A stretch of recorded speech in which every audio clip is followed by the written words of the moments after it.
the individual headlines. That's true. But hey guys. Oh, we are live. I was like, I didn't even. Usually, I hear like a click, click. Yeah, thank you. We are live for our. It's been about a week. Yeah. What episode is this, by the way? This is episode number 118. Wow. Okay. So 118 is our final episode. That's the announcement, right? Is that it? That what we're doing? You can't be that far gone.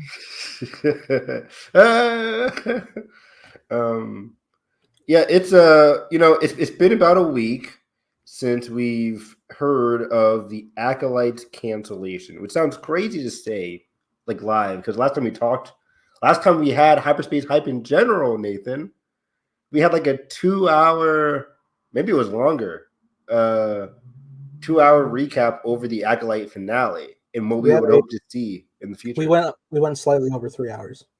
No way. We went slightly over 3 hours. What? That's how much we love the show, Evan. That's so heartbreaking. I thought it was like 2:05, like the usual. I posted a YouTube short of the Linkin Park edit I made, and I love that. Yeah. Thank you. Yeah, go check it out. See the full version on Twitter. But yeah, you can put an associate video to that, and I linked to that finale discussion because like the passion we have for the show, Evan, is immeasurable. It was immeasurable. I think what was the last stream we did? I think we talked about it like off air in the last stream we had. We did. We were talking Alien Isolation, and even then, in the start, we were like, "Hey, renew that. Go support. Go tweet it." Yeah, exactly. Yeah. Because I remember where I was. Like, it's such a awful. Like, this is a tragedy for me. I remember, like, I told Nathan off air, but I legit, no lies, guys. Like, if people watching this video, like, I had a dream last weekend, the Saturday before, like, because last week it came out on Tuesday, I think, around 6 p.m. That the Acolyte will not continue for season 2. The words canceled were floated around. But that previous weekend, Saturday, I had a dream that the Acolyte was canceled, and I woke up in a quote unquote cold sweat. Evan, these visions you have. Yes. You want some numbers? Yeah. Jesus. I will tell you guys, I've never seen Evan so fucking empty sounding in my whole life. He was just like he was in a slump. A huge slump. And I told Nathan, like, I hadn't felt this way in a long time. You know, depression is nothing to take lightly, of course. And I don't think I was feeling like full-on depression. That can take a lot of different layers and meanings and, everything like that. But last week, again, I had the dream about it. I woke up and I was like, okay, it was fake. It was we're moving full steam ahead. But even since the end of the Acolyte, prior to the cancellation, we continued to say renew the Acolyte because there wasn't any word about it. And I was fully confident that despite the Nielsen ratings, which I was keeping a close eye on week to week, because I like that kind of stuff. I'm a huge box office guy, but also with TV, there's no box office, but there's Nielsen ratings. Nielsen ratings mostly aligned with the U.S. TV viewership.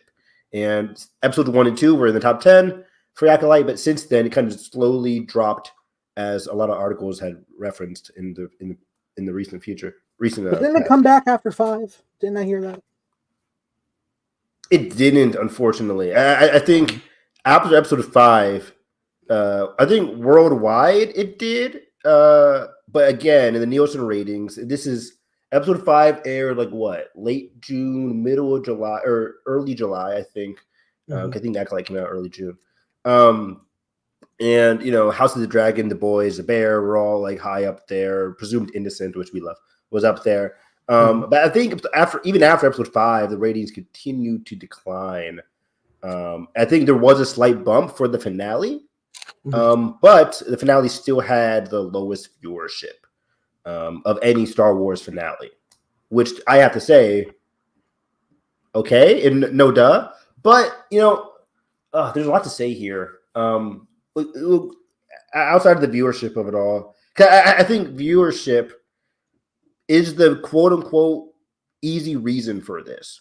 $180 million production, very expensive, same cost as Ahsoka, Mando, even less so than Andor, which was 220, I believe. Yeah.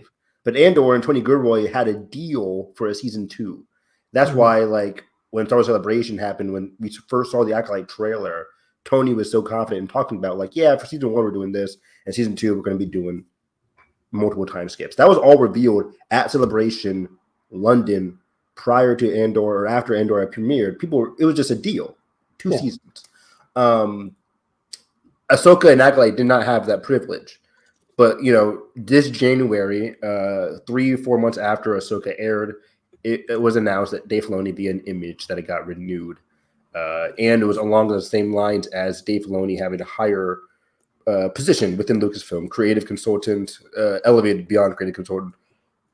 He's a creative producer now, something along those lines. Right. But Chief Creative Officer. Thank you. Yeah, Chief Creative Officer. Which is cool for him. But again, for the Acolyte, no such promise for season 2, and we just had to play the waiting game.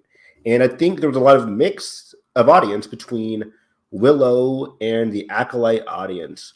Willow was a fantastic show on Disney Plus, promoted by Kathleen Kennedy, promoted by Lucasfilm. Not that heavy, but it was still promoted, basically. I still think it was kind of dumped and it could have done a little bit more. But either way, they even came to Celebration, the Willow cast did. And I'm still bummed I missed out on seeing them on stage in LA.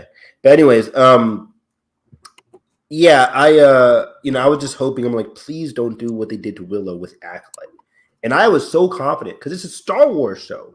Recently, starting in like 2021 to 2022, when Bob Iger first came back, he was going to revamp Disney Plus. They had their horrible, not horrible is a harsh word, but let's go with horrible.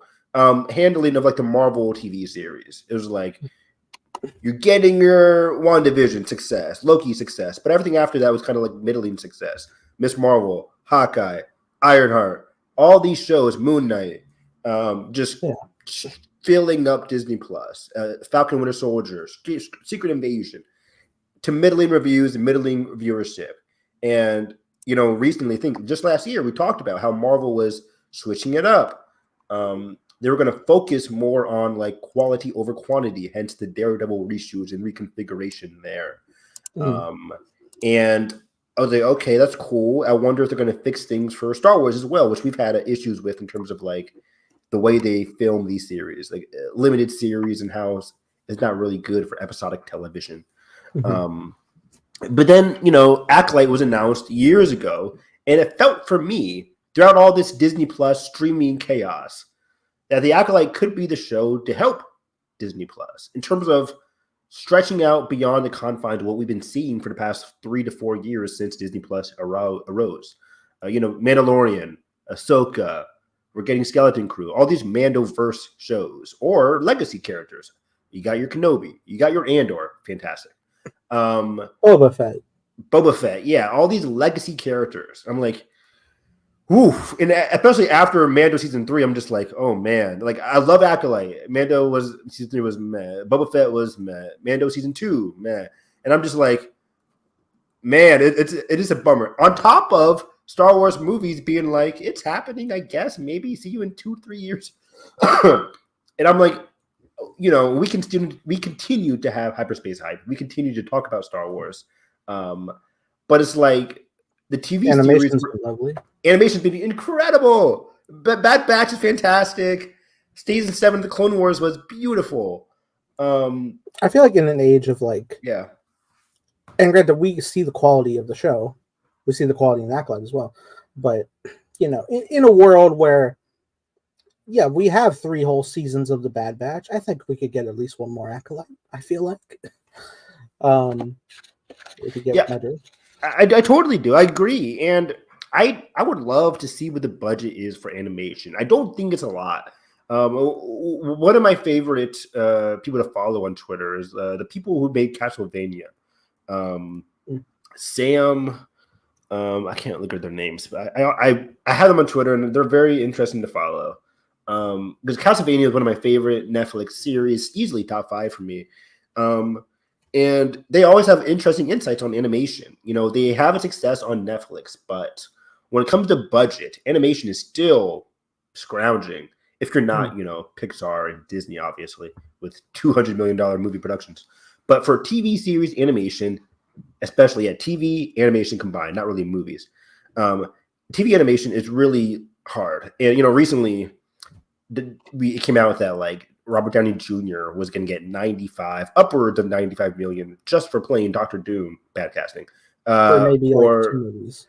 Exactly. Maybe, yeah. At most 2 movies. We know he's not moving forward. At least I hope not. This was like, and wasn't it like he got like 8 million alone for the little bit of like he was in the Homecoming? Oh, he got a lot for Homecoming. He might have gotten more. He absolutely did, and that is right? A lot. Yeah. Yeah. I think, is this like the most he's ever been paid? I think so. I would have to double check his Endgame and Infinity War checks. But, you know, we saw that on the writing on the wall with the way that Civil War came out. And it's like he got paid nearly as much, maybe even more than Chris Evans in Civil War. So.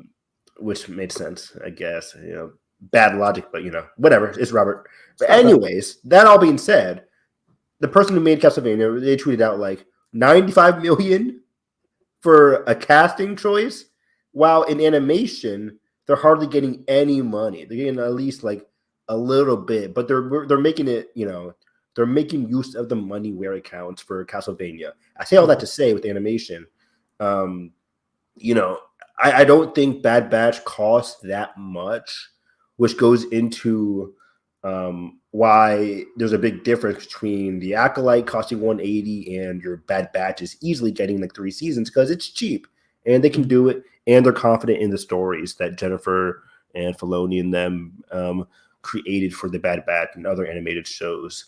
Even like, you know, we've been seeing a lot. Like it happened with Clone Wars season 7. It could happen with Acolyte, and I really want to have that optimism. But I think, again, with animation, especially Star Wars, Clone Wars animation, while definitely upgraded, I don't even think it's half of what Acolyte made. Maybe I have to double check that. Don't take that for granted as truth again. But I think Clone Wars season 7 might have been like 80 million, maybe. I would have to check. But either way, it goes without saying the Acolyte was expensive. And the easy, it was like a kind of an Andor situation, right? Where it was like a lot of like practically built sets. Yes. Not really volume based. Yeah. I would hope that like a lot of the sets that they did build up for the Acolyte, that hopefully they still have some that are still constructed. And I would think like, well, if you could reuse those, like we go back to Chimer's Cave or something like that, just like that would hopefully like negate any budget effect for the further season so that you have something to fall back on of use for the long run. And I'm trying to think of any logical comparisons to a show coming back with a reduced budget. I mean, you know, you watched Lucifer, right? Do you know if Lucifer came back with a reduced budget because it was so risky to come back in the first place? I don't. I know that, you know, they were starting to be like from the second half of the show, they're funded fully by Netflix. Mm-hmm. But also like the episode number varies as well. Like when they first came back, they only came back with 10 episodes, and then it'd be like the next season 16 episodes, and then the last one was 10 again. Okay. Whereas like when Fox was making it, like 24. It was also various, but then when they did season 3, it was 26 episodes. Wow. So, well, yeah. So that's interesting. Obviously, 26 to 10 or 26 to 16, like. Obviously, there's a decrease. It's risky to return to a show that didn't have high viewership, but then came back with episodes on Netflix. But at the same time, when it came to something like Lucifer, like the primary like recurring locations is like Lucifer's home, one of his friends' homes, and a police precinct, and then they drive around LA. Yeah, isn't that another Vancouver production? I think it might. I mean, fucking, they may have filmed it in LA because there's a lot of like Los Angeles. Okay, that's what it's said. True. So yeah, but along that same vein, you're right, man. There's no reason for season 2 to cost the same amount, 180. I think it goes into the streaming problems that we talked about with constructing all these TV series with Marvel and Star Wars that are very expensive, and they need high viewership to justify their expenses. And while Ahsoka, Mando, and them were semi-successful, the Acolyte didn't have that same. There's a lot to dive in here. It didn't have that same clout, right? It didn't have an Ahsoka. And granted, Ahsoka also didn't have the best viewership, but it was a legacy character from The Mandalorian that people were interested in. It's Dave Filoni.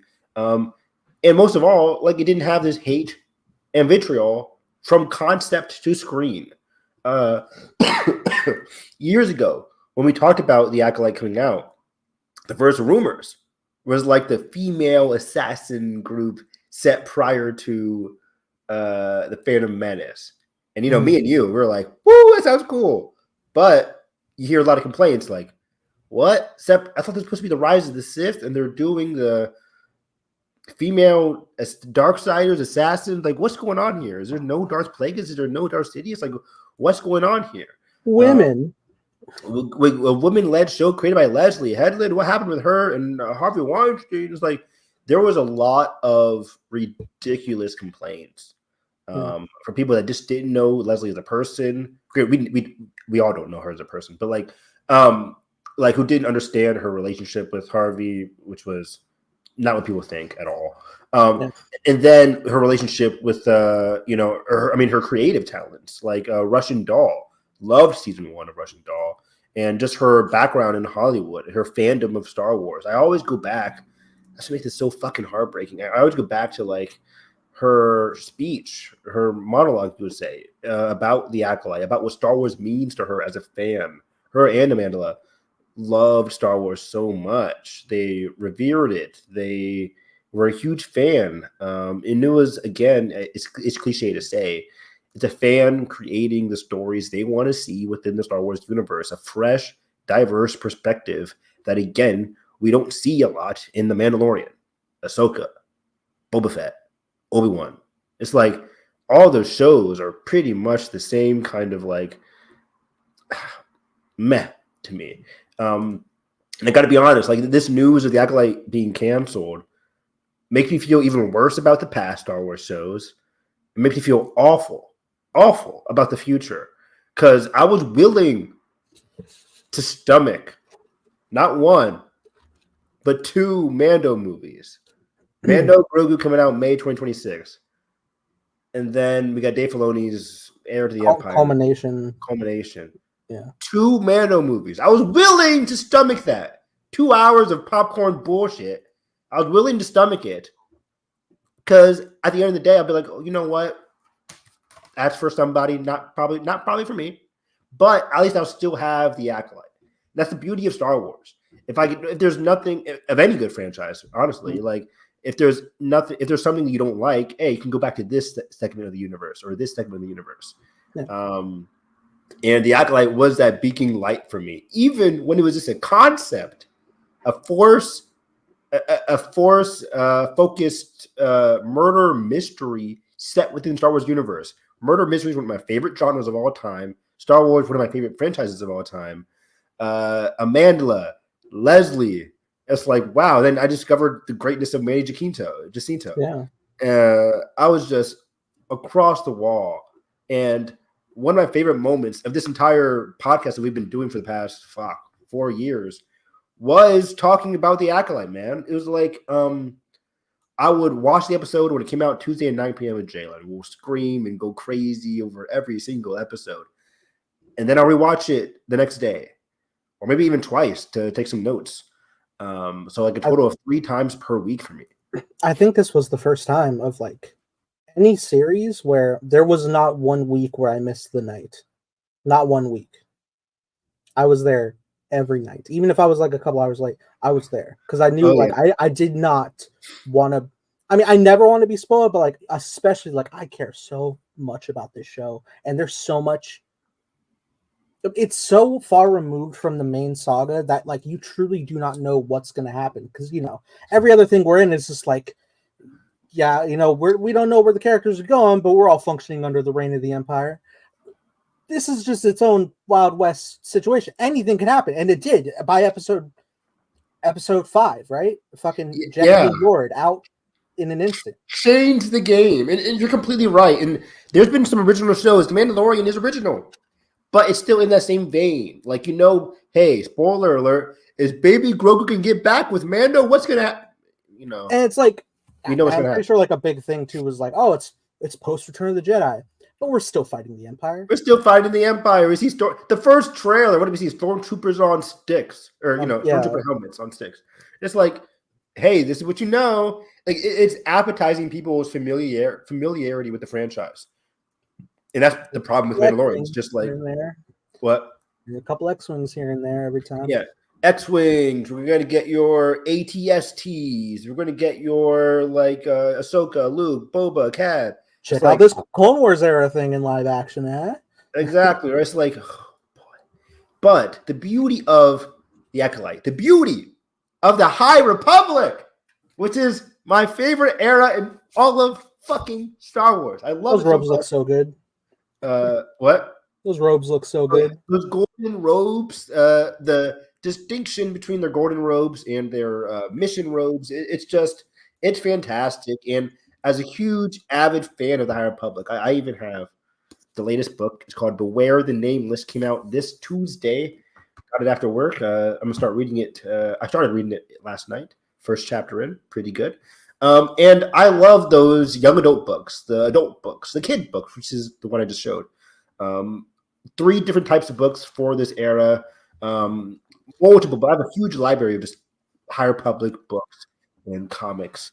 And it's giving me life because, like Nathan said, it's so fresh, it's so new, so unexpected. Any single thing can happen. I'm shedding tears when Jedi die. I'm shedding tears when people when people die in general or get lost or lose hope. And it reaffirmed my love of the Jedi at their height, but also seeing the weaknesses of the Jedi as well. It's very fantastic on a character, personal level for me at least. And I was so ecstatic that this was going to be shot during the Acolyte, was going to be shot during the High Republic, because again, there's so much opportunity. And even though we are at the heels of the Phantom Menace, that made the High Republic, or the end of the High Republic, even more fascinating for me. How is Darth Plagueis going to connect with the High Republic? How is Darth Plagueis going to interact with Osha and May and Chimere? It was just so riveting, so full of like we said this too. I don't know if we said off air or even during the finale, but like how easy of a slam dunk it would be to market is like, yeah, we're introducing Plagueis and Yoda along consistently in the story. And do you think they don't even like the fucking whoever's they're gonna want to tune in because it'll be like, well, what's popping with the lore of these characters on it, right? And let's be honest, most of the a lot of people obviously didn't watch the show. Viewership wasn't great, but most of the haters did watch the show, given all the hatred and dumb comments we saw week to week to week. And we saw so much of that. And granted, some of that could have just been comments off of the haters that were watching the show. People who didn't watch the show were just watching the videos of people hating the show. I've run into people like that. Like I call them out, like, okay, you didn't watch it. And then they'll try to hit me with like that. Like, I'm not watching dogs. No, they'll hit me with like, oh, because why are they trying to like be like this? And I'm like, dude, the plot is not about Jedi not letting people be gay. That's not what it's about. Exactly. And yeah, it was just it was hit with all these dumb and insane comments. And I think it's time to bring up, speaking of those haters, and again, we shouldn't even have to say it, but like, if you didn't like the show, you didn't like the show. We're talking about the haters, those alt-right idiots who hated the show for idiotic reasons, not for storytelling at all, just for idiots who might confuse the discrepancy there. But Amandla finally came out with her own statements about the Acolyte's cancellation just a couple hours ago.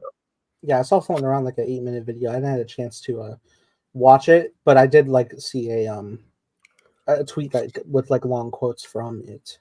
Yeah, I'll read some quotes. I watched the whole video, but I left the quotes here because I can't, remember verbatim. She talks about how she wasn't shocked by this news. It wasn't a huge shock for me she says. Of course, I live in the bubble of my own reality.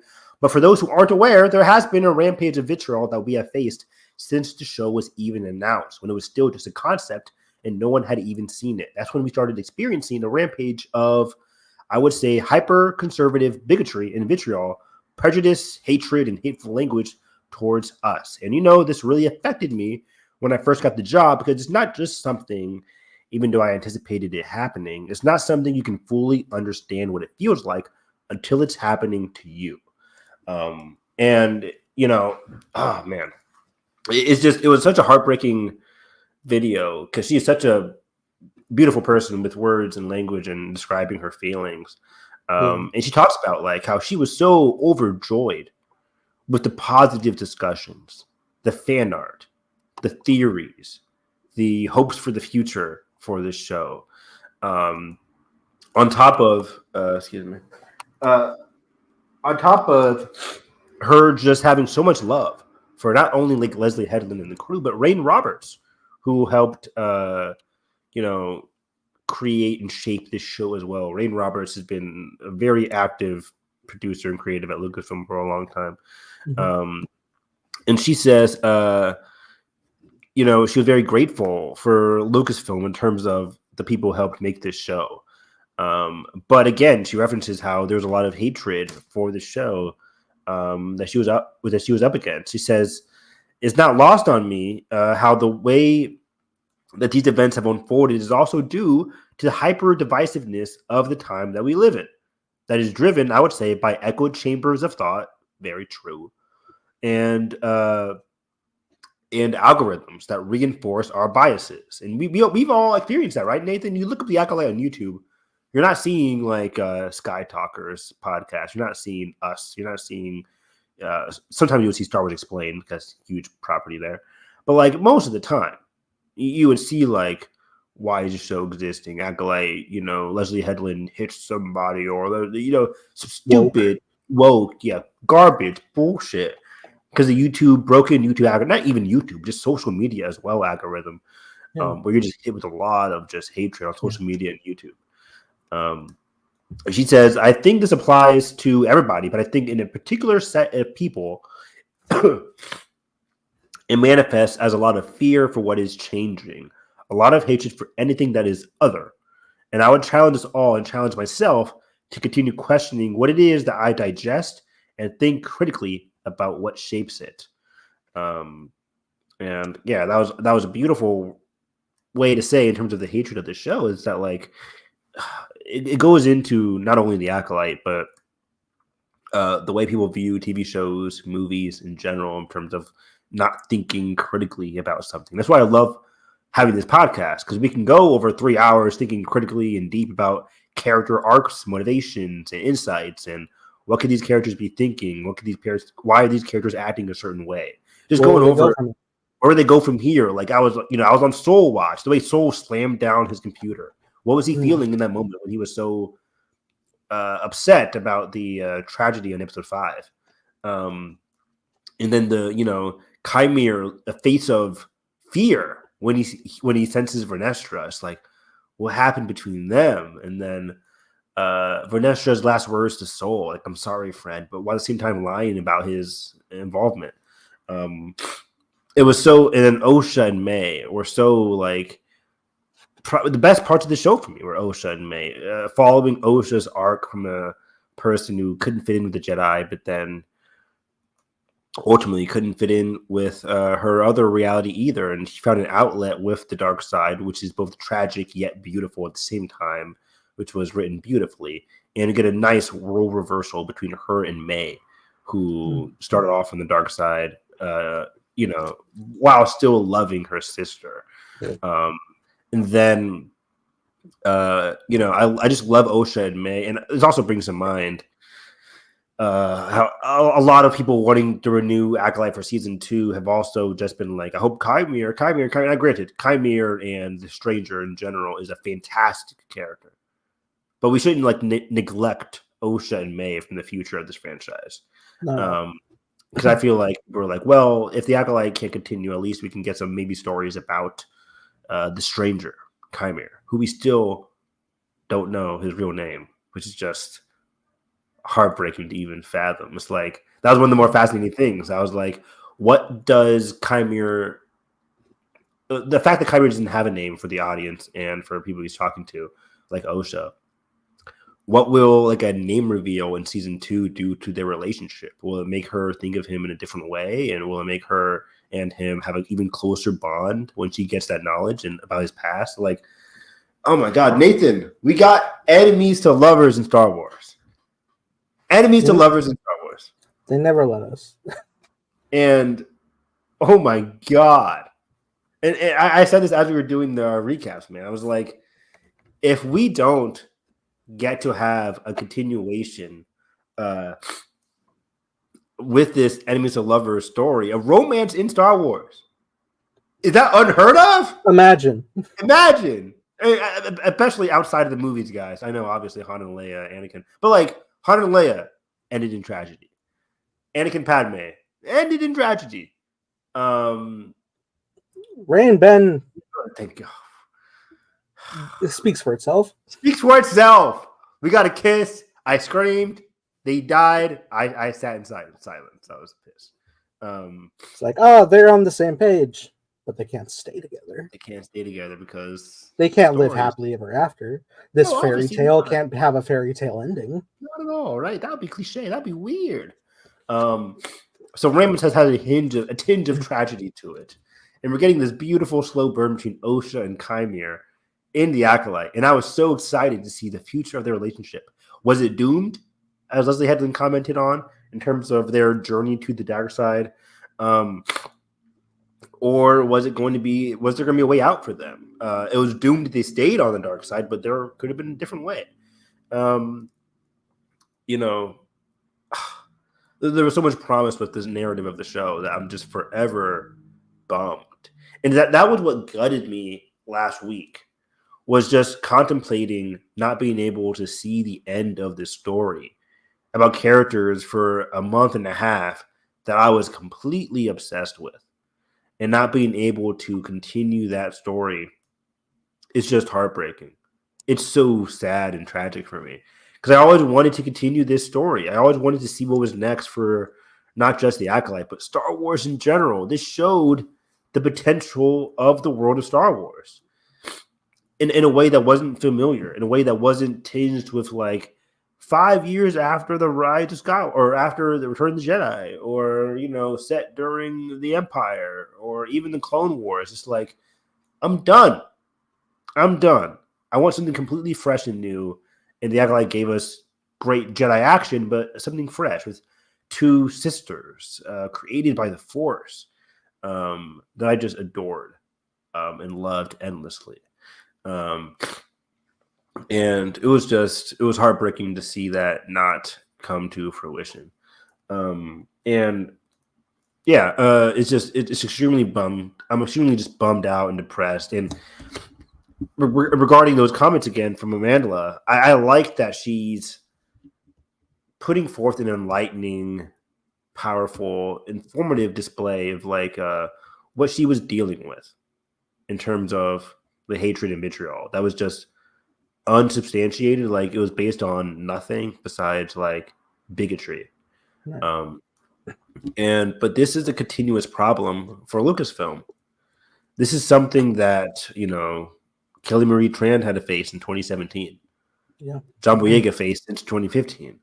Right. And Mandela faced for a couple of years now, was as soon as she got cast in the show. And each and every time, while the people creating the show, or the movie in that case, the sequel trilogy, were supportive of them, obviously, like JJ, Ryan, etc., Lucasfilm at large, Disney at large, hardly did anything. Didn't create any statements, didn't come out on social media or news, dismantling this crowd of quote-unquote fans, even though they're not fans, they're idiots, just coming forward and not saying anything to support them. It's on the actors to support them. John Boyega recently, gave like a gif or a gif of saluting Mandela for her stance on all this. I feel like one biggest example was on the Star Wars page shared Ewan McGregor's message about Moses Ingram during Kenobi, which is wonderful. But you can also it almost feels like by this point, maybe that was just exclusively Ewan's idea because there's been nothing like that before or since. Perfectly good point, man. Yeah, it's hard to it's not hard to believe that was just Ewan being Ewan, a great, fantastic person. It was just a video of him in his car. Yeah, he probably just got off of work, probably saw the hatred, and was like, "I gotta say something real quick." Yeah. Lucasfilm is not going to say shit. Disney's not going to say shit. It's really pissing me off. It's especially like a burn you experience when, like, you remember, like, we were at Celebration, we were all like big praise for Kelly, like shouting. Exactly. Yeah. JJ's on stage like, we couldn't do this without her, and then we go watch the movie. 90 seconds. 90 seconds. Oh, I can't go on to you because I'm repairing some bullshit. Yeah, it's like we don't want to have these thoughts, but it's hard to believe. It's not hard to believe that they just listened to those segment of fans. Yeah. Kelly got a lot of hate, so let's not put her in a lot of the movie. When she was introduced in the previous movie, it should have had equally significant role in Tross, but she didn't. They focus on the trio from The Force Awakens. And then, Moses Ingram faced so much hate throughout Kenobi. No support besides Ewan. Clemmy Tran, nothing. Moses, nothing. Amandla, nothing. Besides support from, guess who? Leslie Headland, Rain Roberts, Manny, Daphne, people involved with the show who were also getting hate. Dumb hate, Charlie getting hate for like the Death Star bullshit. Like, people hate people from the show for no real reason. And don't come at me with like all this, like, well, if the story was just good. Stories are subjective. I can easily rat off how bad the ending of Ahsoka was, how bad the ending of Mando season 3 was. Those shows are continuing, but why does it matter? Because this shit wasn't about quality at all. And this needs to be said, the cancellation of the Acolyte was not about the quality of the Acolyte. Plain and simple. It was about a number of things. Viewership being the first thing, budget being the other thing. Budget not going forward with the viewership. Why pay $180 million for a show that didn't get a lot of viewership? To that I say, you have an established audience by the end of season 1. Let your audience grow with the response of the Acolyte finale. As you mentioned, Plagueis, Yoda, all those interesting plot threads. And let the audience grow. I mean, that's how TV works. A lot of TV shows aren't great from the jump. Not saying the Acolyte wasn't great. I think it was. But even viewership-wise, quality-wise, they're not great from the jump, but they continue. Parks and Recreation, one of my favorite shows of all time. Horrible season 1. Horrible. I didn't like it. Season 2. Same with The Office, too. In The Office, yeah, I heard. And season 2 was fantastic for Parks and Recreation. Season 3, they bring in Ben. It's like, it skyrockets. Who's to say that wouldn't be the case for The Acolyte? I'm very curious to see what Ahsoka season 2 does. Not that I'll be watching it now. I don't even know if I'm going to watch Ahsoka season 2. Like, the Acolyte ending, it doesn't give me hope for the future. And that's what's so depressing about all this. It doesn't give me hope for the franchise at large. If you're willing to cancel the show based off of the numbers, which is so systematically wrong, but also, numbers aside, this show was not dealt the same hand as the other shows, like we just talked about. They were dealing with bigotry, hatred, vitriol from a certain group of people who were refusing to watch the show from the jump, who were then, if they even watched it, complaining about it from the jump, turning off other fans who would be willing to watch the show.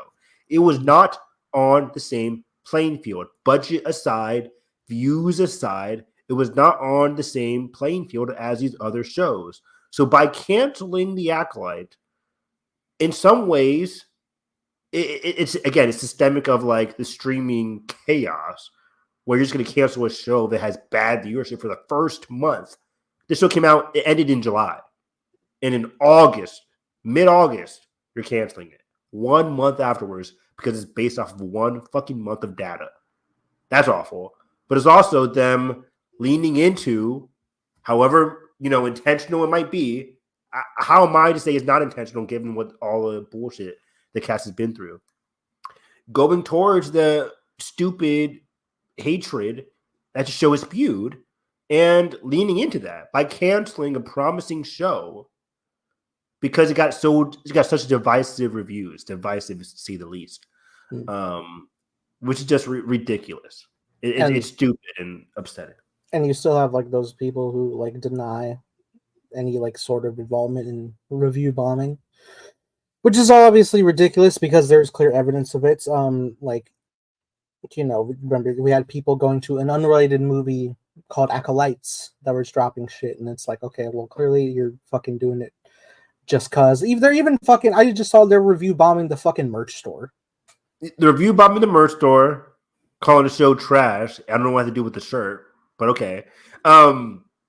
Yeah, the review bombing the merch store, the review bombing the shows in general and the movies before the episodes even air. Before episode 6 or 7 even aired, there was like negative press on IMDb or whatever it was, Rotten Tomatoes, whatever.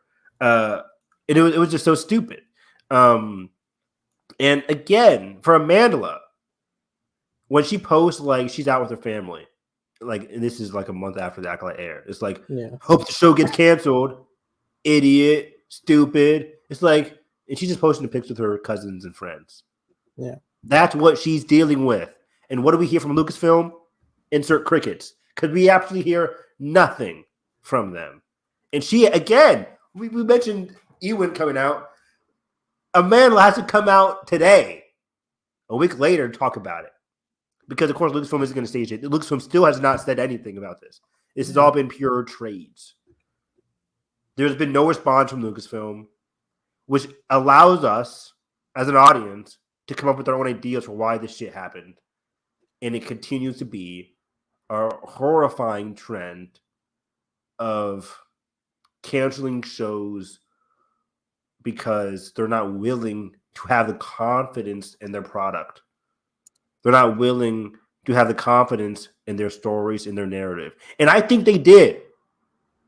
Just last month in July, at Comic-Con, we're getting a Yord and Jackie book, YA book, by Tessa Gratton.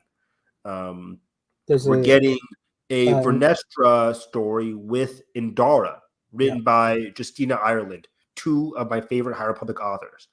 And then we're getting Acolyte art book. We're getting the Acolyte Encyclopedia, all of which I'll be buying. Isn't there a Kelnaka comic as well? Kelnaka comic, yes, coming out by the end of this year. Kelnaka is going to be featured not only in the solo comic, but also in the next wave of the Phase 3 comic starting in January. They have so much faith on a storytelling level for this show.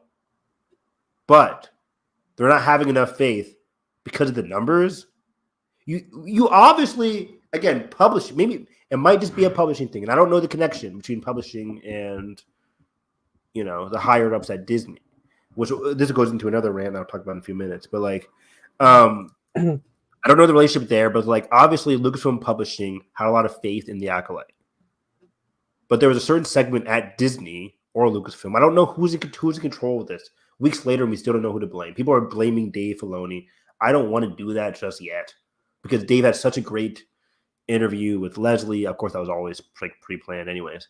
But it's like, I don't know if Dave was the one pressing the finger on the red button for this show to cancel it. It might just go to, again, a higher ups at Disney, not Lucasfilm themselves, but Disney. Yeah. In terms of canceling this show. And Nathan, it could lead to an upsetting or upsetting reality where, as I mentioned earlier, streaming has been chaotic if you're not Netflix. Even HBO Max with the success of Last of Us and Succession and House of the Dragon, we know Zaslav is trying his best to make HBO Max not profitable. And Apple TV just recently came out with an article about like how their budgets aren't, equating to a lot of views. They're just dropping shit on Apple, which I'm so happy that, the Godzilla show got renewed because I was so nervous. I was like, did people watch it? I don't know what the viewership was. I don't know what's going on here, but it did. But realities like this, will it be the last one? Exactly. You never know. But again, it goes to the harsh reality of streaming if you're not Netflix. And even then, if you're Netflix is known to be canceling 60, 70% of their products after the first month if you're not in that top 10 algorithm bullshit. Mm-hmm. It's an algorithm bullshit hierarchy, which is just if you're not a high franchise, you're getting cut. But even now, the harsh reality is that Star Wars, one of the biggest franchises of all time, second biggest behind Marvel, just canceled a huge TV show just because of budget and viewership reasons. Again, not having faith to continue the story and allowing it to grow its audience. You had faith in the stories with the publishing, but then you're not having faith with continuing that. What's the point? It's so confusing. It's so maddening, which again leads me to believe that it was just a higher up at Disney looking at a white piece of paper, comparing budget to viewership, and just canceling it then and there because that's it. And it could go into a horrible mindset here that Lucasfilm in general, Star Wars in general, could be going away from the TV series. We touched on that, yeah. We touched on that, Edgar. At least getting $95 million for a bullshit casting performance because nobody else can play Doctor Doom. It's like $95 million, and he can't use some of that money. $95 million for RDJ and the directors alone, or RDJ and then $80 million for the directors. That's about as much as the Acolyte alone. RDJ, who I love, but probably already has money like that. Probably has plenty in the bank. Probably makes residuals from his MCU days. Big time. Does he need it? Does he need it? Not at all. It's crazy. So the whole budget shit is ridiculous because season 2 doesn't need to cost that much. It doesn't. Especially in a great article talked about this. I think it was Forbes that the best parts of the Acolyte weren't its visuals. Admittedly, some of the visuals weren't great, but the best part about the Acolyte were the character work. We'll come on here week to week. Osha and May's storyline, fantastic in my opinion. Osha and Kaima's relationship, fantastic. Osha and Soul and May.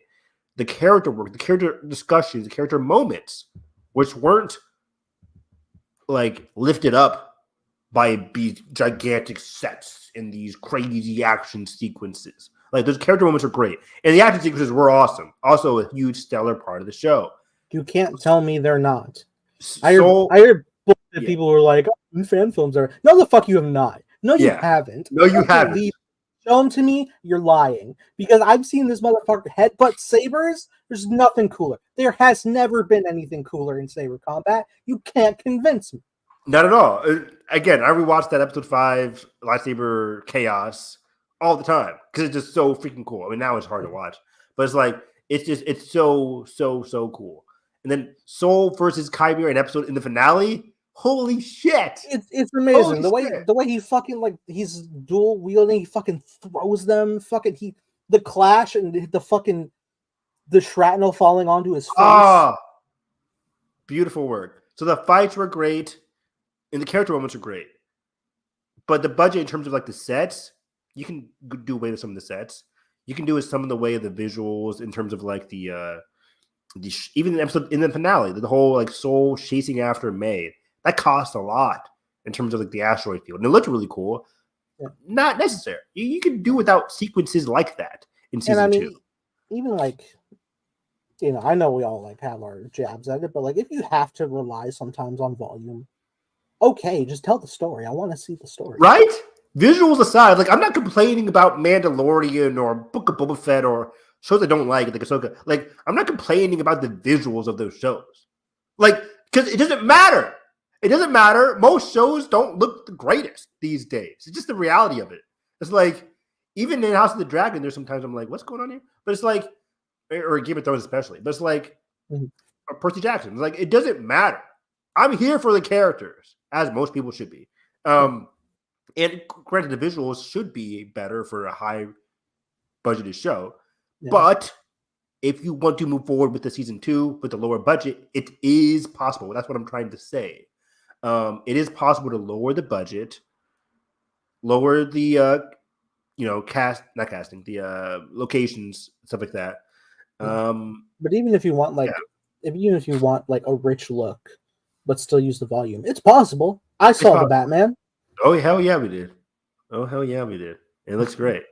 So it is possible. So budget being the way that the show ended, which is a high likely choice or assumption, even that is kind of like bullshit. Because again, there's especially within the Star Wars umbrella, you can get so much audiences back on track with the story that they're telling, and by limiting the budget.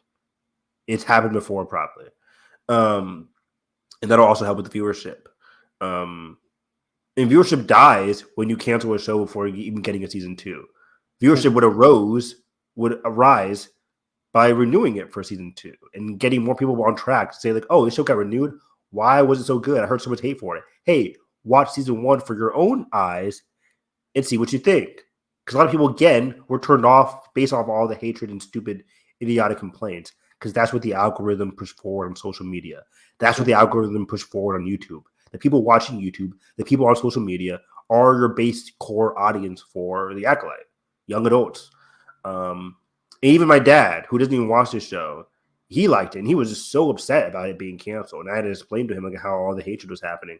And he doesn't have social media or anything like that. So it's just like, it's shocking to me.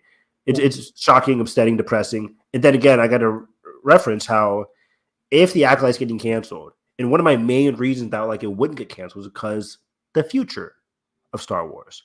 What other shows were out there? Skeleton Crew is December. Ahsoka's probably not even coming out next year, probably 2026. Andor is the only thing happening for Star Wars next year. What's after that? And I think this was a thing that like is really gonna set my mood on this whole situation. Is what's announced next, right? Because if it's something that is, because if it's something new that's like Acolyte-esque, I'd be like, oh, okay, that's interesting. That'd be cool. Let's take a look here. But the likelihood of the situation is it's going to be something familiar, something close to the time, and we're going to be like, all right, it's the equivalent of like fucking like lifting your hat when you were taking a nap, not taking interest, going back down, going back to sleep. Hell yeah. Yeah. And will we watch it? Probably. But like, I don't have any vigor. Sure. Towards the future of the Star Wars franchise, man. I just gotta be honest. Like, if the future is Andor, I can't wait to watch that. But after Andor, if I just have to look forward to Ahsoka season 2, I don't know if I can do it. And what's after that? Nothing announced. And are they even going to announce something? Because the harsh reality again, or the sad future could be they might be doing away with a lot of Disney Plus stuff. They haven't announced a lot of Marvel stuff either this year. And there's some rumors that like, hey, they're going to be announcing something. Bullshit, probably. Like, I mean, they're still catching up on releasing other things like Ironheart, and I think Vision's about to go into production. Yeah, and Ironheart was filmed like 2 years ago. So it's just like, what's going on with Disney Plus? Is this a sign that Marvel and Star Wars are doing away with risky, quote unquote, risky shows, or just shows in general? Because we know we're getting 2 movies in 2026. We're getting the Rey movie and the Mando and Grogu, and then 2027 is the other Star Wars movie, rumored to be either Dave Filoni or James Mangold's movie. And it's just like, I think that's the one thing too, is like if we are pivoting back to film, I think Mangold's film is going to be the one gauge they have, and that's why I think it'll still happen. Is like that. I think that would be the one gauge they have of like, can we do something, on its own away from the things we know, and can it perform successfully theatrically? And if not, then I think we're very dead in the water. We're very, very grim reality here for sure, and because they'll take the wrong notes, like they've been doing for years now, and that's what's so depressing about all this is if they're doing away with TV shows, with the Acolyte, which had a future ahead. Again, I referenced this at the beginning of our Acolyte coverage, but Leslie mentioned how she would love to do at least 3 seasons. If she can go on for more, she'd love it. That's 5 seasons coming out every other year. The future of Star Wars is looking pretty great, based off of the Acolyte alone, on top of other possible shows. Yeah. But with the Acolyte being canceled, it's like, whoa, okay. The future doesn't only just look grim and dire, it looks empty. And then it's like, okay, if the shows might be ending, if Disney Plus has to reevaluate shows and stuff like that, then maybe they're looking forward to movies. And for that, I have to say, I'm not looking forward to those movies. I'm not looking forward to Mandalorian Grogu. I'm not looking forward to The Heir to the Empire. The Rey movie, I've lost all faith in. I haven't. Now. Don't say that. Don't say it, Evan. I've lost faith because we're not going to have these like creatives like Leslie, and even I trust the Miss Marvel director. I forget her name, but at the same time, if Lucasfilm looked at the hatred this show received, the divisive reviews, what are the odds some of the creatives are going to come in there and change some stuff up? We just talked about Kelly getting hatred from Last Jedi. And what was Lucasfilm's response to that? Cutting her out of TROS, basically. Yeah. So what faith do I have in the Rey movie to challenge Star Wars, to give us something new? In my opinion, Rey got done dirty in TROS, more so than Ben. And what faith do I have that they're going to continue to make her a better character in her solo movie after what they've done with The Acolyte and what they've done with their Star Wars movies, especially TROS? I can't speak on the story. I think there would be a guarantee that it does come out, at least, because we are talking lead character of a trilogy that each installment made over $1 billion. So yeah, that's just from a business perspective. That's a plus on our side. But yeah, I really can't speak. I mean, it's removed on its own, and it's its own. It's not. We haven't been guaranteed it to be a kickoff of a new series, so no. But people have asked, and there are. I would love it. I would love it. There is a way if it's good, that hey, we can make a new trilogy with just about Rey.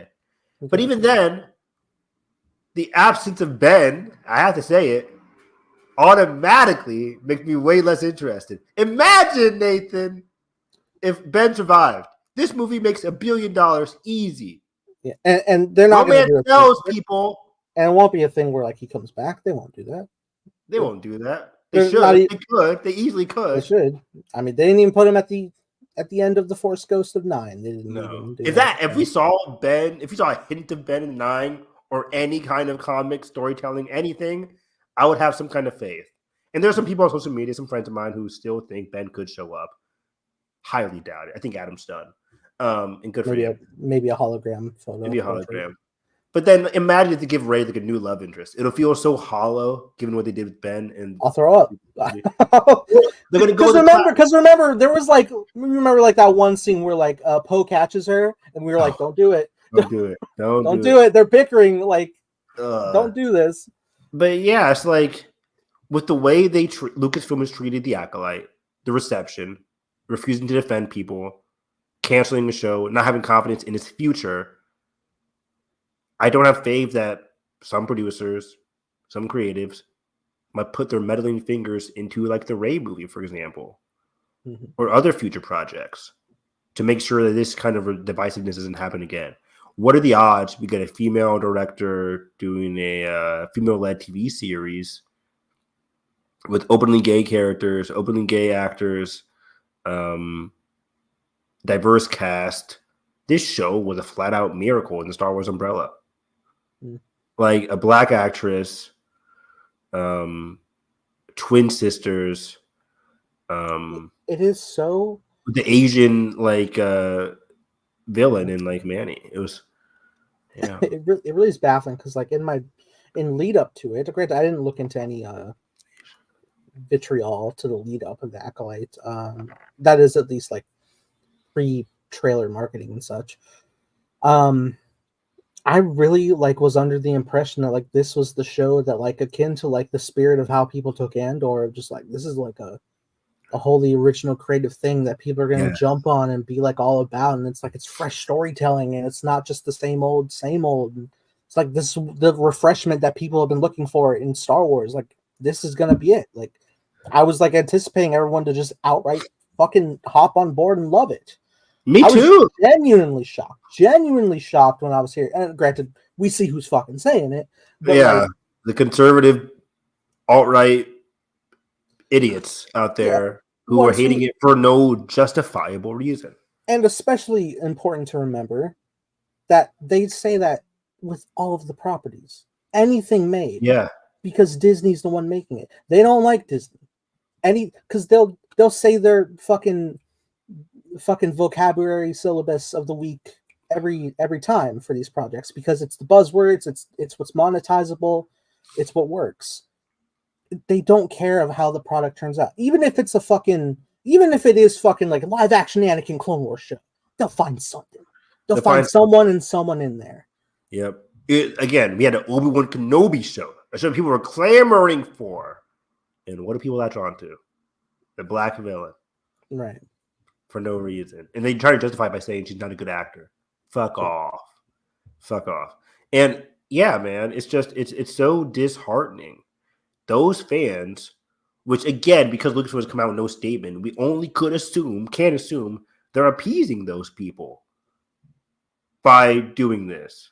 And the response to this cancellation only justifies that kind of line of thinking, with the parties and the videos saying, yay, this got canceled. It's justifying those idiots that were already fucking hating the show for no reason. Those people aren't fans. Those people were never going to be fans. Those people should not be justified in their responses. But by canceling a promising show like The Acolyte, even if you didn't like The Acolyte, people aren't giving it a chance. It didn't have the same standing as these other shows. And it just shows a dire state for Lucasfilm, where I'm just not fucking excited for the future of these TV shows. It's so depressing because I want to love Star Wars so badly. So fucking badly. I want to love it. But the movies, TROS really kind of broke me for a long time. Just didn't like the way that ended, personally. And then I'm like, okay, we're not going to have movies for a while. At least I got some TV series to look forward to. Mando season 1, great. Season 2 is where are we going? Don't do this. But then here comes Luke and Boba and all this shit. Ahsoka. Season 3, disappointment. And then we got Obi-Wan, Boba, all this kind of stuff. I'm just I need something fresh. And Acolyte was always on the horizon. It comes out and it's and I don't like you guys. Acolyte was everything I wanted from Star Wars. Romantic, dark, intense, riveting character dynamics and character arcs. Great acting, in my opinion. I think Amandla and Manny and Lee Jung-jae were fantastic as a triarchy of complex characters. It was incredible, with some great fan service via the fights and the locations that I liked. I said before, first time in a decade since Force Awakens, I felt so fresh and wide-eyed and oh my god, yes, look at this new everything and endless possibility where we could go. This is amazing. Wow, this is, I feel young. It gives so much hope, and that's the beauty of it. Every week, I told you this. I would watch so many podcasters, people who dropped off of Star Wars after TROS, people who dropped off of Lucasfilm after the fall of Willow, were there's no hope anymore. But then the Acolyte comes around, and it speaks to us on an emotional, joyous level, where there's so much interesting mythology, so much interesting character work that's happening in the show if you choose to look at it. You don't have to, but I would always call my dad about each episode, and we would always have our theories and discussions about these characters and their motivation. My dad had a whole ranting about what was Soul thinking in episode 7? What is happening here? And Evan is oh my gosh, Soul, can you believe this is the same character that we've been watching? It's Dad, I can't believe it. This is crazy. But also, let's dig into why Soul thought this way. And we had a whole great discussion there. Because all these characters are so flawed and interesting. And I don't think we're going to get that in the future, in the recent future. Skeleton Crew's coming out in a few months. It's not going to hit the same. It's going to be a fun, ambulance show. Be cute. And that's not it. And that's coming as a person that's, again, not hating on there's suburbs in Star Wars. Because, again, those fans aren't your fans anyways. Mm-hmm. But as a fan of Star Wars, I'm just not looking forward to the future. Whether it's the movies with 2 Mando movies or the TV shows with an Ahsoka and Skeleton Crew sandwiched around Andor Season 2. Which Andor Season 2 is great, but can it lift my hopes for the future? Because Andor's ending with Season 2. After that, what's next? It's a temporary It's a temporary fix. IV drip. Exact. Perfect. Perfect analogy there. It's it's an IV drip. It's okay, maybe I don't have to cancel my Disney Plus because I really considered doing so, but I love rewatching Acolyte, so I don't want to do that. But also, Percy Jackson keeping Disney Plus alive for me. They're fucking lucky that I grew up reading Percy Jackson religiously. So I'm watching that every single year. But yeah, man, that's just the way I was moving around last week. Like you mentioned, I was just so sluggish at work, sluggish at home, hardly spoke. Because I was just I felt like I lost a sense of joy in a franchise that I love. And it's just very hard to contemplate feeling that same way I felt with the Acolyte again in another show. Because it won't be the same. Am I going to get my enemies to lovers? Probably not. Am I going to get my lead black actress or actor in Star Wars? Probably not. This show was just, from its cast to its story to its concept, everything. It's staying to me. I loved it so much. And now for me, I'm I might have to forego. Even Star Wars Outlaws came out, which is this week. Mm-hmm. I was so excited to buy it. I'm not super excited, honestly, but I was willing to buy it. I don't have an invigoration. Mm-hmm. I don't feel a need to buy Star Wars, to watch Star Wars right now. Is it exclusively next gen, like PS5? I think so. I'm not sure. I have to look that up. Obviously, the idea of an open world sounds fun. Sounds fun, but I heard some mixed reviews. I heard it's fine, but it might be a Christmas thing for me. I'm not sure. There's a new Astro Bot game coming out recently, or coming out soon. Actually, I think next week, that I'm more excited to play. Assassin's Creed, I'm more excited to play than Star Wars Outlaws. Let's go play some Crash Bandicoot. Crash Bandicoot. Nathan's been trying to get me on there. After Revenge Alien, I do. It's just so sad, Nathan. It's so sad because I love talking Star Wars with you. I love talking about these complex shit with you. And even shows that we don't love, I'm just let me try and come up with a conversation here. We tried with Mando Season 3. We did pretty good. I feel happy with what we did for Mando Season 3. I find the heart in things, and exactly. I do like a lot of these shows. Don't get me wrong. I do like Ahsoka. I really love Obi-Wan, and I found so much heart in Obi-Wan. But we're consistently in the same time and with the same toys. And I'm willing to watch those shows because I had Acolyte on the horizon. Yeah. I'm Obi-Wan's not that great, but it's it's a limited series. I watch it, of course. The Obi-Wan is Ewan. I've been waiting for this forever. And Deborah Chow, oh sure, why not? Yeah, definitely. And it was, again, not horrible, but didn't have the best replay value for me, even though I love the penultimate episode with Anakin. That was great. I think of Season 3 in Mando. We're just all right, cool. Din's not wearing his helmet anymore, and we're gonna get that emotional performances from Pedro, and he just stayed masked on the whole season. Baffling. And we are friends with the armorer, and the Krayt Dragon remains, or whatever the fucking Mythosaur remains in the water. John doesn't want to challenge his audience. Was that one? Was he one of the headlines that was I don't have an ending in mind? I think he did say something like that. Just keep going. It's that bullshit cop out of an ending with the oh. Well, no, that was weird because it was just like that just was an ending out of nowhere. Like, what are you doing here? Did we learn? Did Din grow at all? Did Grogu grow at all this season? Did I jump a couple seasons? Did I jump a couple? It was so weird. But it's like, hey, see you in the movie, Mando and Grogu. Like, where do you go from fucking here? Anyways, we're cool with Bo with the saber, which is like that's what we got at the end of Rebels. And how are we just full circle that again? The saber just gets destroyed anyways. It was weird. Again, I imagine this Mando, like the saber needed to be like gone, but like they didn't make any kind of significant. Gideon gave me nothing. Yeah, Gideon gave us nothing. One of the worst villains in all of Star Wars. Terrible villain. And again, if you enjoy Gideon, you enjoy Giancarlo, because Gideon gives you nothing. He doesn't. He gives you Gus. And again, but see what we're doing here, Nathan? We're talking about the story of these shows. Yeah. The story of these shows. We're not laughing about any other thing besides the story, which is always going to be. I gotta say, nice. Thank you. Say it again. You want to say that again? And we're talking about the story of these shows.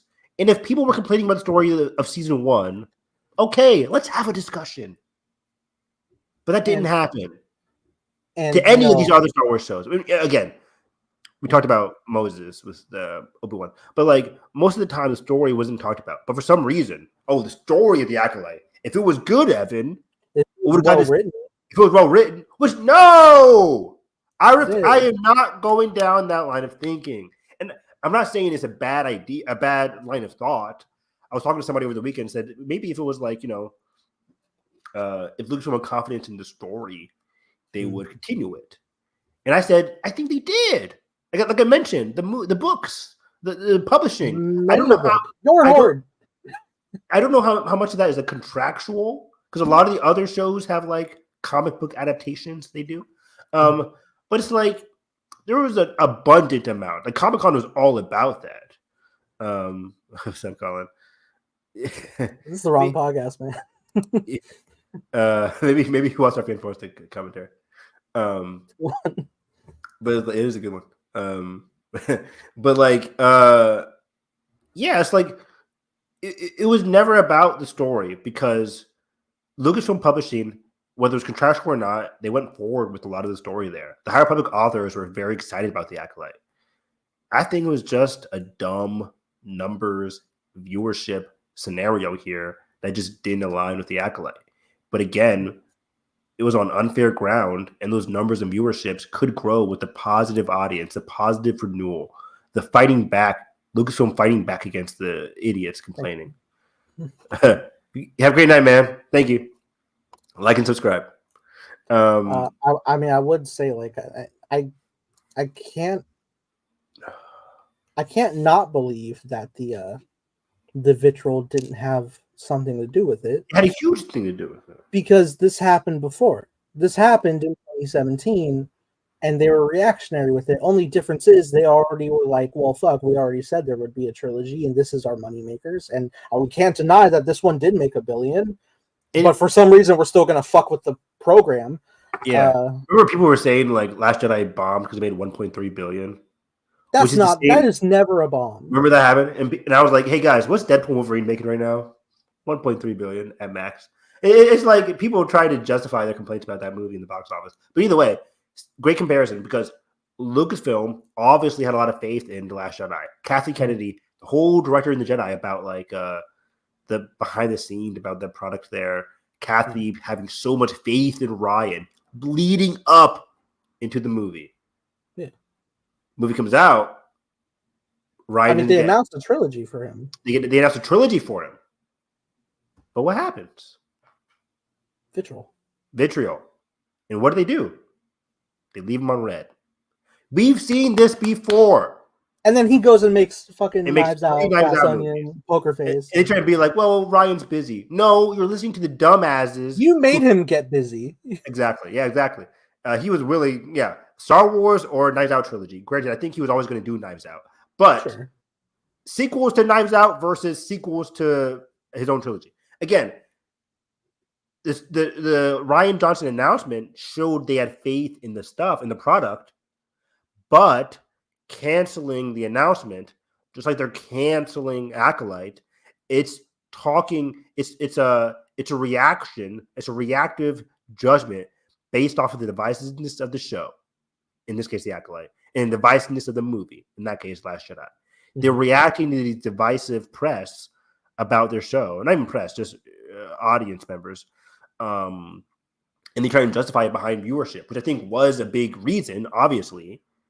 But viewership isn't always the reason for canceling a show, especially in Star Wars, where your audience can logically grow with a new season, especially with the character people are excited about in Darth Plagueis and Yoda. Like, there's not a lot of to say that the season 2 wouldn't have grown. Would season 2 have gone a little bit less? I don't even think that's the case. Season 2 usually get higher viewership. Even in terms of like recommendation, if you go under the Star Wars app, it's the second, if not the first tab, is watch in chronological order, which would firmly place Acolyte number 1. Check it out. Check it out. And it's like viewership always rises with consecutive seasons. Audience get a chance to grow. Lost had the highest ratings in like season 3 or 4. Game of Thrones had a slow start. Game of Thrones had its highest audiences, I think, by season 6 or whatever. So it's like audiences grow with continuous seasons. So even if viewership is low for season 1, that's not the reason, because especially in Star Wars, there's chances for your audience to grow with consecutive seasons, new characters, new storylines that might interest people that were not interested in some aspects of season 1 on a story level. Especially decided this quickly. Yeah. And that's what it was. Like, decided this quickly, that's what makes it seem like a viewership and viewership reason. But again, like I just said, the viewership can't. What? They just need everything to be record-breaking instantly. They need everything to be record-breaking. They need everything to be huge. And granted, yes, I'm not saying that like, hey, if more people watched it, then good. It's like, obviously, yeah, viewership was bad. Not even bad. Wasn't great. It was good. Wasn't great.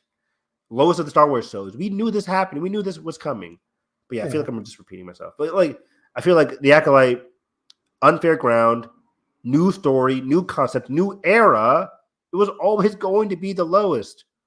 It wasn't our fault that you put $180 million into it. It's really not. Disney, you greenlit that yourself. You greenlit that yourself. And you expected it to be... Yeah. Limit this new original idea. I was like, yes, you're Star Wars, but like, this is like unconnected to anything at all. And that you weren't using Yoda for this first season. Is you didn't have anybody to bank on. Nobody to bank on. Which is a little bit baffling, because even I was like thinking like maybe Yoda will pop up, which I would get, because you have nobody to connect with, and I know who you are, Lucasfilm. Completely original. So again, it was always going to have the lowest viewership and the lowest ratings for a season finale. Obviously, because even outside of the hatred, it was a new fucking show. Who are you people? I get it. We expected this to have higher ratings than Andor, than Kenobi finale when he's fighting Vader. Like, what are we doing? What are we comparing? It's stupid to do that. It was always going to have low viewership. Have confidence in your fucking story. Have confidence in your actors. Defend your fucking actors. Defend the people working on your show. Defend your product. Attack the people attacking your show for stupid reasons. And then maybe I'll have confidence in you. But for right now, I don't have confidence in Lucasfilm on a creative level, given their upcoming slate. And I don't have confidence on a producing level, because it feels like an executive at Disney was just like, we're not doing this. Let's just focus on movies.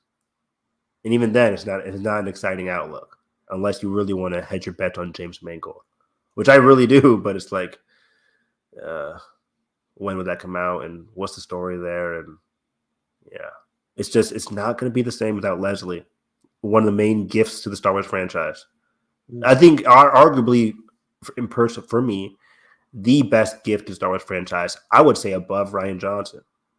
Rian Johnson created one of the best blockbusters of our generation. But the Acolyte, and the way she talked about it week to week, I'm like, this is a creative who just gets it.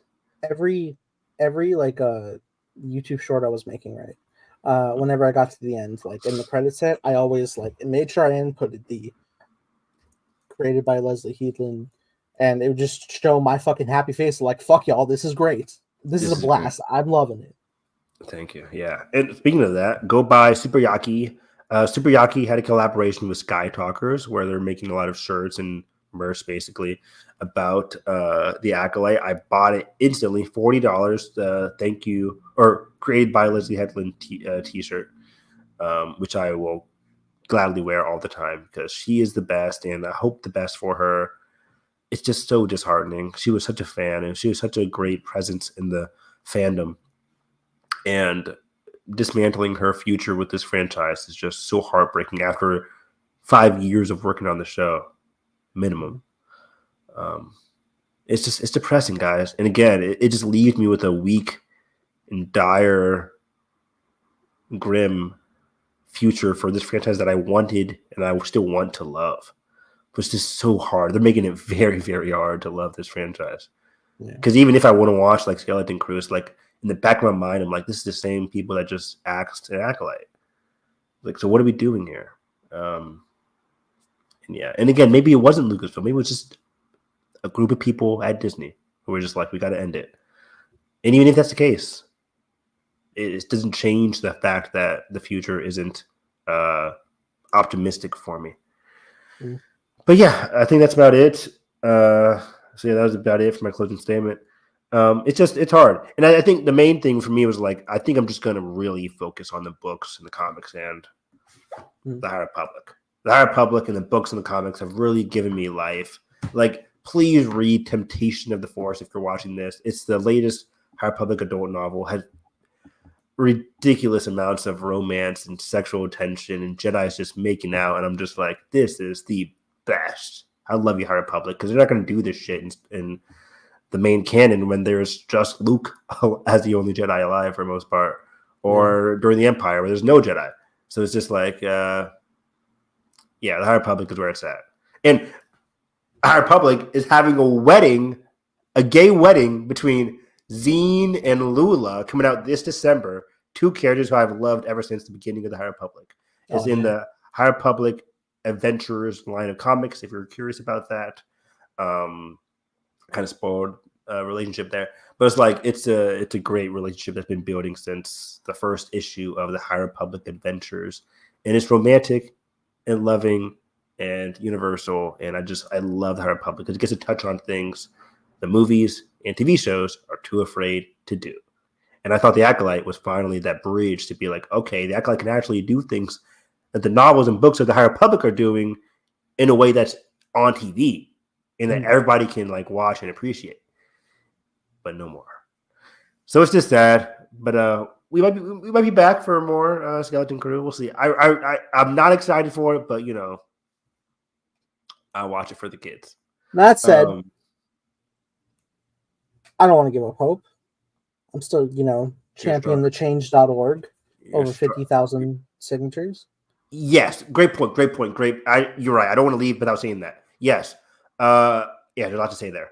Go on the change.org, sign the petition. Right now, there's like 56,200 last time I checked. Let's get that to 75,000. Let's get that to 100,000. Not only that, you can recommend under Disney Plus what type of show you want added to the platform. Yes. You have like three slots to put in. I was like Acolyte season 2, 3, and 4. I wrote that. Bingo. Yep, I've done the same thing. I did that exact same thing. And Nathan, there's also ways for people to go create letters and deliver letters to Lucasfilm. You have two options. You can do a physical one, which they give you specific addresses you can send to for certain PO boxes, which you can address to either Lucasfilm directly or to Dave or Kathleen. Yep. Or you can do a quick digital one, which is what I wrote up one a couple nights ago. I love that letter. You made a great letter. Thank you. I read it. I still honestly have not made a letter. I've been so depressed and I've been so busy with work. But I'm grading a lot of papers, guys. But I really want to create a letter for myself as well and talk about everything I've been talking about on this podcast with, just myself, and just free write something and deliver it both to like Kathy and Dave, but also to the whole organization there as well. And I think they said like they had like 400 to 500 letters already being written. That was just within the previous week. It's only been a week. So It's a there, lot of layers. I'm with you, man. Like the hope for the future might be grim, but the hope for the Acolyte in season 2, I don't. I'll be honest. I lost hope that like Tuesday and Wednesday, but like stage of depression. I finally was like, maybe there is a way. Maybe there is a way, and I won't give up hope until it's the end. And just like give a point to a little bit that I said in my letter is like, you have to make a new generation of fans, and like yes, you could build it off of like the pre-existing stuff, but so many come in on the new. Like yes, there are still existing fans from the original trilogy days, but so many people today, some who are the assholes, but also good people today who grew up on prequels and love that era as well. And currently, us and our friend groups, but also like future generations that are young right now, growing up with and loving the sequel trilogy. And they're even and again, like my nephew, he's just now getting the Star Wars. He was really liking the Acolyte. Yeah, This is the that. kickoff. That's great. This is the start of a new generation to get attached to. Because if you just keep going back to the well of the existing small bit you have, you're going to run out of ideas. And how fresh can you really get going back to like it's a TIE fighter? Fucking, it's not enough. But we also the D23 Mando footage is like, oh no, it's just him going down a mountain on ATST. But you're right, like it's such assembly, and it's like Pedro hasn't even filmed yet, so I'm like whatever. But yeah, you're right, man. Like this is a new audience, and that's what makes it so upsetting. This is a new show that could have fueled the future of this franchise, and it can give leeway. I mean, it can give new routes and new directions for the franchise with infinite potential. Even if you didn't like the Acolyte in the future could spawn, hey, let's do a Chimera show after having Osha and May and have their stuff there. Or you could do like a history of the Sith during this time period before the Acolyte. Like just keep going back. But by canceling this, it makes that future seem grim. And isn't it just like such a weird fucking perspective that like these loud, annoying online voices were just as equally prevalent in the prequel era, and it was so impactful that George was like, I don't want this anymore. I don't want what I created anymore. I'm selling it. I'm done with this. The George Lucas, who y'all fucking like, were like, oh, I fucking love, but like you fucking drove him this in the first place. Yeah. And then nowadays they're making like prequel appealing things to like the people who act the same way that are the reason George gave it away to begin with.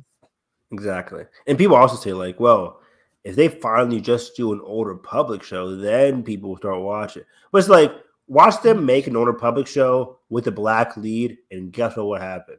Like they have to go the safest route now, which makes it even so grim for me. It's like, even if we get an Old Republic show, they're going to give it a white main character, the white best friend. It's like they're going to go so safe with their casting. They're going to go so safe with their story. They're going to go so safe with everything that it's not going to challenge audiences.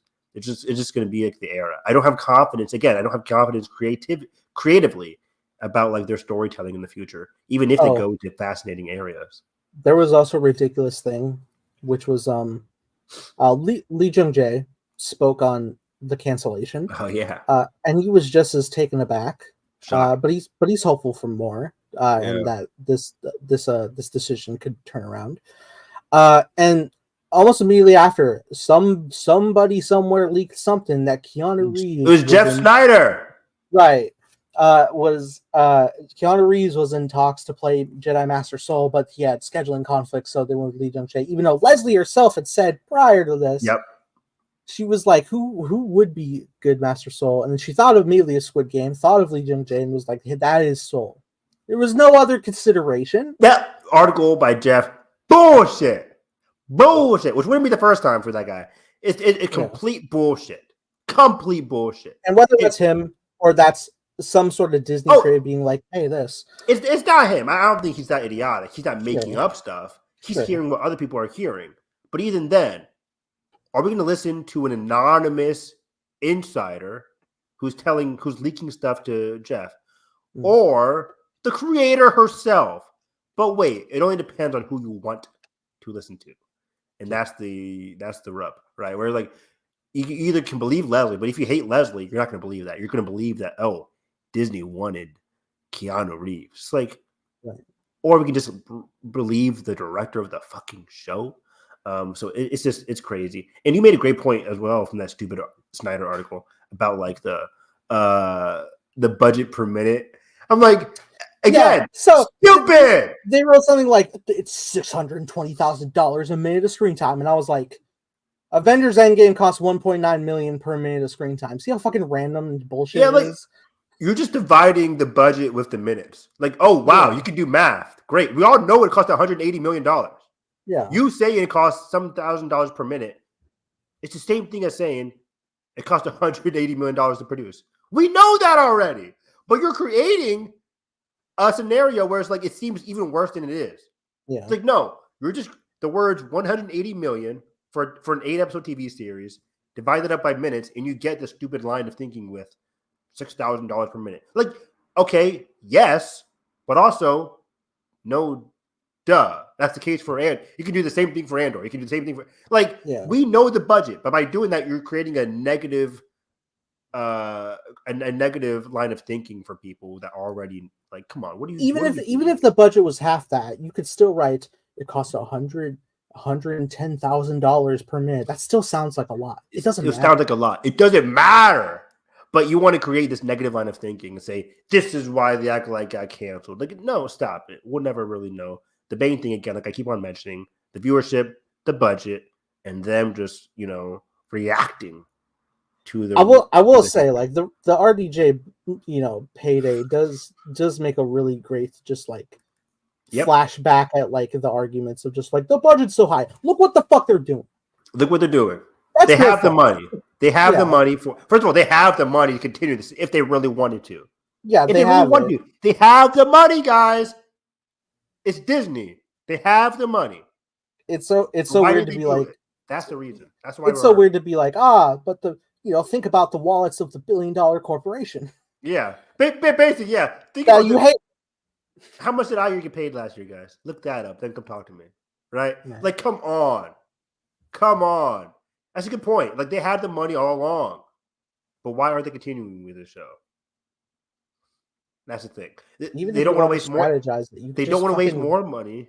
Just refinance your fucking refinance. But it's the same thing we talk about with Netflix when they cancel shows there too. It's just like, why are we judging shows? Why are we canceling art based off of the first month? Have confidence in your shows. Have confidence in your product. Have confidence in your storytellers. If you're a storyteller, especially with Star Wars, but other shows, other networks as well, why go there if you're probably just not going to get a good hit off of the first month? It's ridiculous. It's stupid. And streaming needs to change. Star Wars needs to change. Disney definitely needs to change. And the main thing, the most upsetting thing is always just like they're not defending their actors, which makes it all even worse. Amanda has to come out and talk about it. Ewan has to come out and talk about it. It's just it's dire, guys. It's really dire. But even thinking of like recent Disney stuff is like, and this is granted is a different medium, but like Elemental, not a box office instant hit, but it was just like consistently like people were hanging about, coming around, and they kept it in theaters more and more. Yeah. They had faith in their story and they kept it in theaters, but they didn't keep Acolyte, which is nice. And considering like Pixar was trapped on streaming for a minute. Exactly. Again, yeah, Disney just learned the wrong lesson with Disney Plus, and it's still in its early phase. It's only been 4 years and 5 years. And yeah, it's struggling. But yeah, find joy where you can. Again, I'm reading my books, my comics. I'm finding joy there for Star Wars, but it's for viewership for TV and movies. It's looking upsetting for me outside of Andor, obviously. But yeah, you guys can find me on Twitter. Do you have anything else, Nathan, by the way, before we end? Or? No, I think that's about it. Okay. But yeah, find me on Twitter, Harris EV9. Nathan, I need to make a quick announcement. Oh. I know we did the wheel. I know we want to do Maze Runner, and I'm excited for Maze Runner. I'm excited for Accountant. No, I know where you're going with this. Say it. You don't know where I'm going with this. I feel like I know where you're going with this. I want to put in another movie to watch. Actually, okay. Oh, yeah. movie. Okay. I have never seen the original Beetlejuice. Oh. And I might want to watch that before I go to see Beetlejuice 2 because I feel like I'll be very confused. Okay. I thought you were gonna say like, let's do the Acolyte commentaries, and I was like, I'll do it. Let's do that for sure. Actually, let's do that for sure. I would. Would love you like that. to start off with the Beetlejuice and Acolyte commentary? Yeah, let's do a Beetlejuice, then go into Acolyte because I really want to watch Beetlejuice. The trailers, I wasn't really excited for it, but then I heard reviews. I'm like, okay, maybe I do want to watch this. So, nice. I never seen Beetlejuice. It didn't seem that like my kind of movie growing up. So I want to watch. Have you seen it before? Or? I recently watched it. Yeah. Oh, cool, perfect. For the first time. You just missed me, but I'll do it again. Oh, sorry. So, I mean, do you want to then if you just watched it or? I would do it. Yeah. Okay. I don't want to pressure reaction. Absolutely. Okay. So cool. But then, yeah, I still want to stick with the wheel. I wouldn't do Maze Runner. I want to do the Accountant. We won't forget the wheel. But yeah, follow me on Twitter, Harris EV9. You follow me at _TimeBlazer, making a show called Time Blazer with co-starring creative consultant Evan Harris. Hell yeah. And again, I feel even more excited for Time Blazer. Like, people should find joy where they want to. And with the cancellation of the Acolyte, like, it made me, even when Acolyte was airing, I felt like I want to create a story. I want to, like, have the same reaction that I have watching the Acolyte with other people as well. So it's like, create your story. If the companies are canceling your joy, create your own joy, whether that's a TV, movie, book, comic, anything. Find art and create your own art to experience your own joy and stuff like that. Yeah. And I'm working independently, so I can guarantee you the story will have a full-on conclusion. Bingo. And hopefully a long one, which is the intention. So that being said, if you enjoy this, make sure you hit the like button, subscribe not already, ring the bell so you miss all things Star Wars. Come Skeleton Crew when we're next, probably. But also, we're going to be watching the Acolyte. Join us for those. That's going to be great. And that being said, hope you have a great day, and may the Force be with you always.